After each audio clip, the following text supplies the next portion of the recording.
Hey, everybody. So, I wanted to talk to you guys today, hopefully briefly, about your spring semester choice reading novels.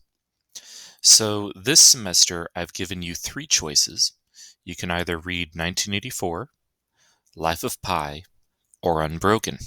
And so, I'm going to kind of briefly talk to you about what they're about, just kind of a little synopsis about what they're about, but also kind of my own personal feelings about them, because I don't want to steer you wrong and I don't want you to, hate the book that you read. I actually want you to enjoy these. I love all three of these. And so, I'm a firm believer of not giving you guys papers that I think you're going to hate writing, but that are also going to teach you the skills that you need.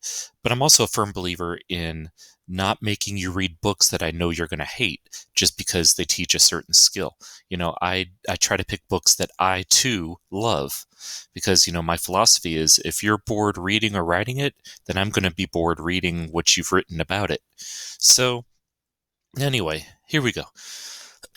We're going to start first with 1984. 1984 is my personal favorite. In fact, not only is it my favorite of these three books, it's probably my favorite book, period.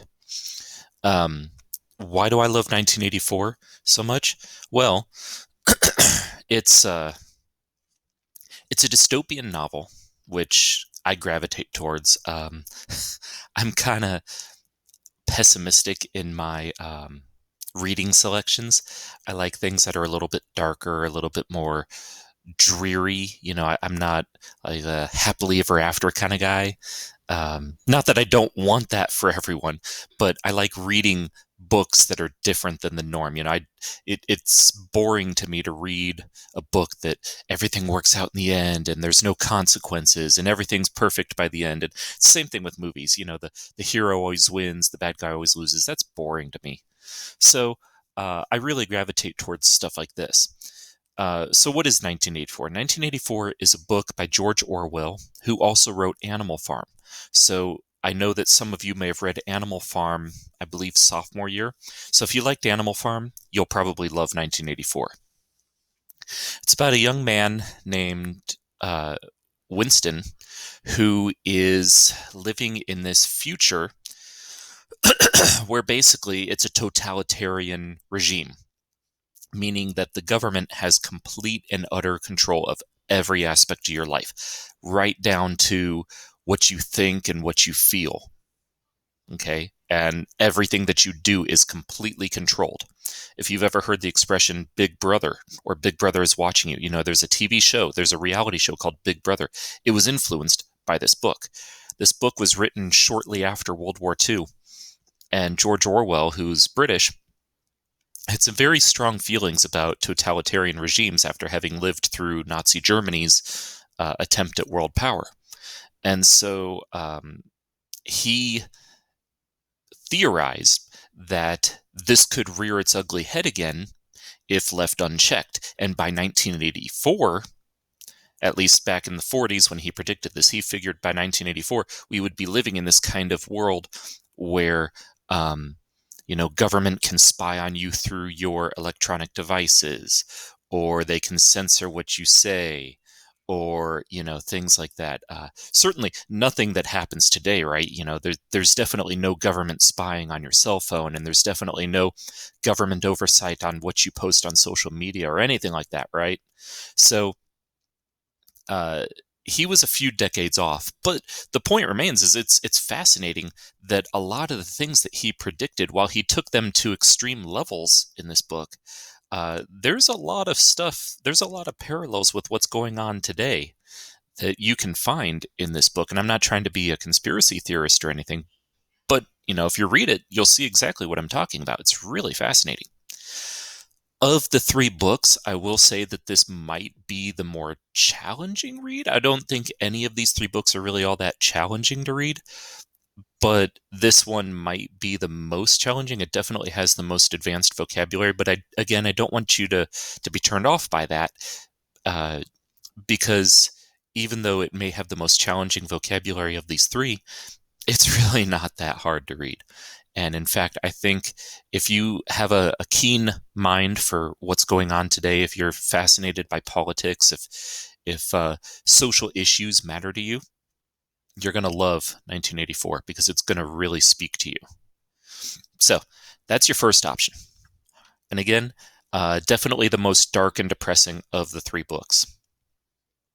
So, okay, I realize I got kind of sidetracked on that. So let me get back to that. So it's about this young man, actually middle-aged man named Winston, who is living in this totalitarian regime in what is present-day Europe, although the lines of borders in this book are completely blurred.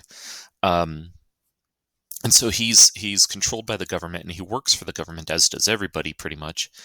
And uh, he starts to get more and more disenfranchised with the way things are going, and he wants to, stop. He wants to, break free, but he can't until he finds this group of people that are trying to overthrow the government and seize back control for the people.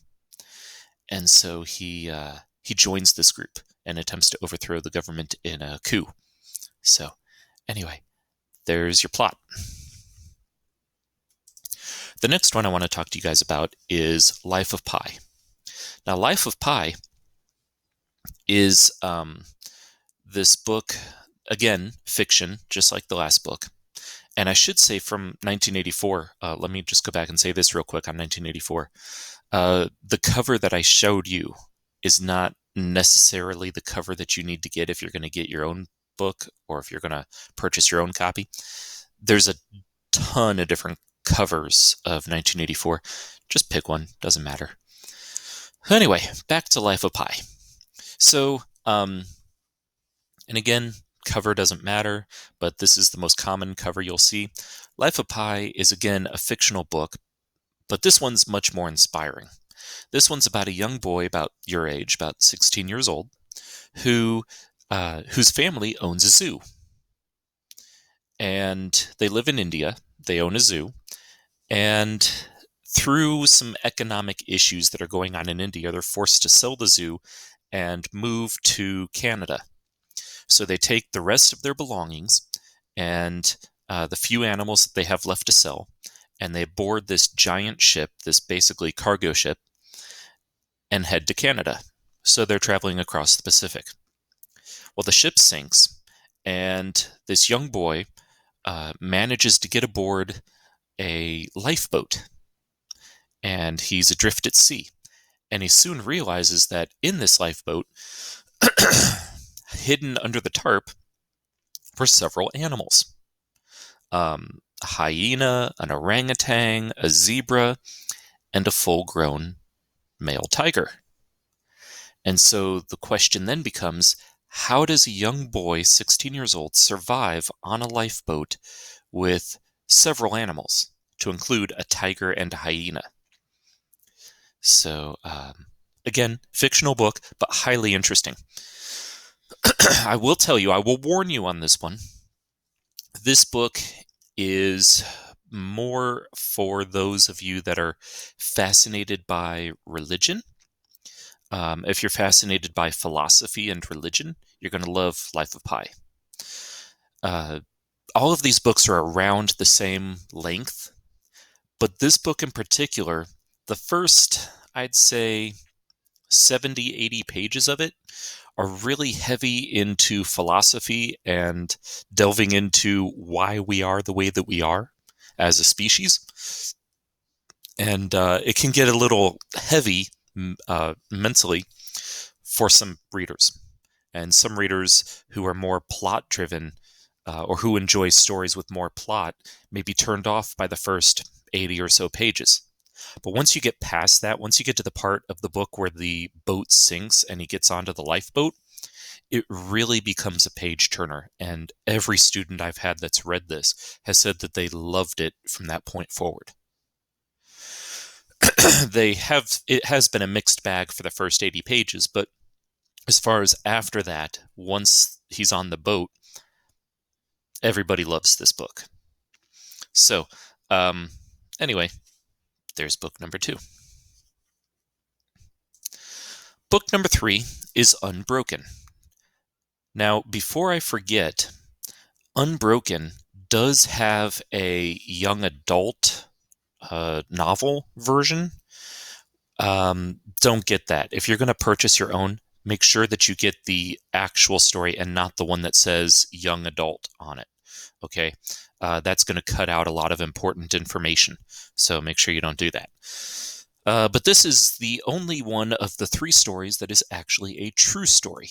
Now, this is the story of a young man who, again, true story, was basically an Olympic track star in the United States during World War II. And he put his track life on hold to serve in the military, to do his duty, and became an Air Force, basically bombardier. And his plane, during a bombing raid, was shot down. And he and several other men got aboard a life raft and were stuck aboard the Pacific, much like Life of Pi. They were stuck in the middle of the Pacific, and they get picked up by some Japanese.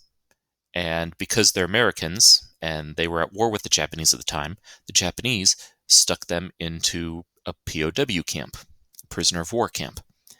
And he spends basically a large chunk of the novel being tortured, being humiliated, being abused, being interrogated, you name it. But as the title of the book suggests, throughout all of this, he remained unbroken. And again, true story. If you like true stories, and if you like stuff about World War II, you're really going to like this novel. I will say that this is probably the easiest of the three novels to read. But again, I don't want to let that influence you. Just because it might be the easiest one to read doesn't necessarily mean that it's the right one for you or that you'll like it the best. So, decide what you want to read.